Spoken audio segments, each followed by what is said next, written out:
rather than the politically expedient thing that ultimately sacrificed some of his favorability. Ah, interesting. It's almost as if they know that they were pushing complete nonsense fear-mongering, and now that the writing's on the wall and it's clear that Donald Trump is actually building something here, and we might be headed towards a true golden economic age and economic boom. Well, now all of a sudden the messaging has shifted from Donald Trump has destroyed the economy to actually good things are coming, but it's not to Trump's credit. No, it's all thanks to one of the most consequential presidents of our lifetime. It's all thanks to Joe Biden. Nah. We are not going to let that slide. And it's obvious what they're trying. We've got a problem. They really Merriweather think that cleaned we're out your stupid. bunker. They're loading your arms into a chopper and they're about to get out of Dodge.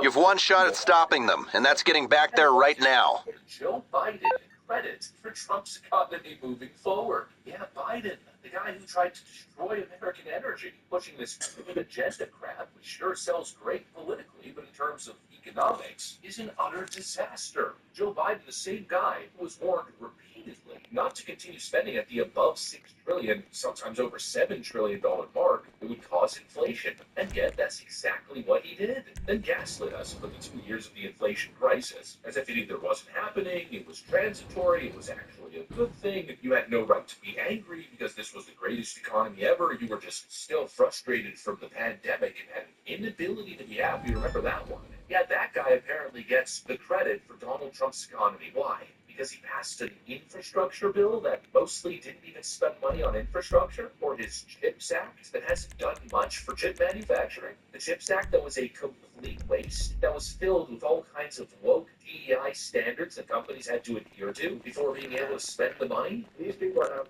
a massive amount of cash. The CHIPS Act was a ridiculous thing because that doesn't get them to build over his head very wealthy companies' money. The CHIPS Act that was done by billions, we give them billions of dollars. They don't even have to do anything with it. And then if you didn't have, I don't want to be a wise guy, but if you didn't go with the DEI, if you didn't go with all of the different things, woke, if you weren't woke, you couldn't even use the money. You had to have a certain percentage of this and that and that and that. It's impossible. Impossible to have. The people, the companies actually come back at me. They say they gave me all this money, but nobody can get these people to do anything. Completely insane. Yeah, Joe Biden can't even tie his friggin' shoelaces, but he supposedly should get all the credit. Give me a break. They're obviously terrified, basically because Trump weathered the storm that they created. And boy, They created. The non-stop media hysteria, the panic-driven news, sell your stocks. But Trump pushed right through it, and now he's out here signing blessed trade deals and telling people the exact opposite. Buy America, buy stocks, as he's now gearing up for what could be possibly the biggest economic comeback. Hey, how can I help? You better go out and buy stock, man. Let me tell you, this country will be like a rocket ship that goes straight up. This is going to be numbers that nobody's ever seen before. That's a very important element of all of this. You don't forget that.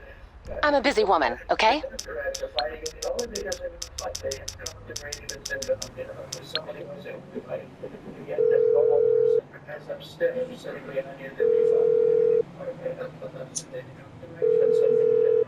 All our operators are on call right now. Please try later. You know, the ceremony, whatever the ceremony, it's terrible what's happened to the Democrats. So, very, very important element of everything that's what we're doing. Unrelated to today, but related in the sense that we'll do with that message, we'll do even more business with the UK. We'll have so much. Yeah, I'm still waiting for this supposed stock market crater.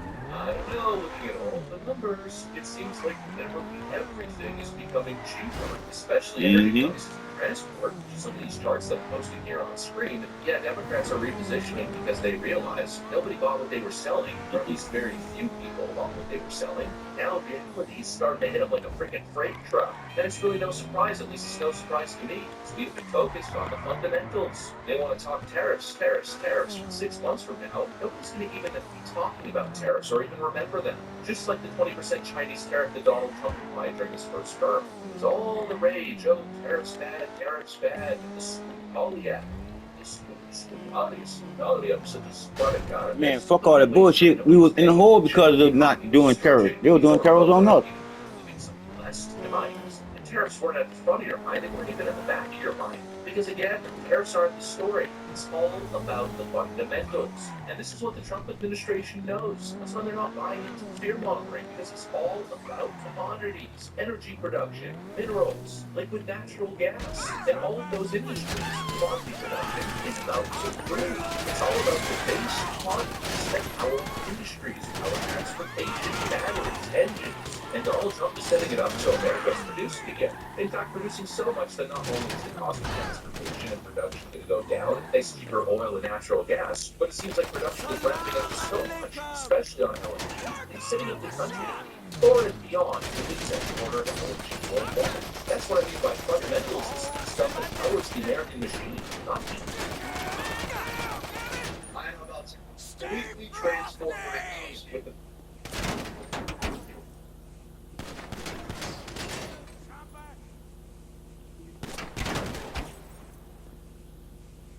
real supply chains, and we know that Biden crippled all of that, and Trump's supposed to admit it. And now you can tell me that now, knowing that, understanding that we should give Biden credit for Trump unleashing American energy. No freaking way. It's not like we haven't been through this rodeo before. We all remember back in 2017, 2019, before the pandemic, they kept telling us that Donald Trump's success was really all Obama's economy, Obama's economy, the last full notion.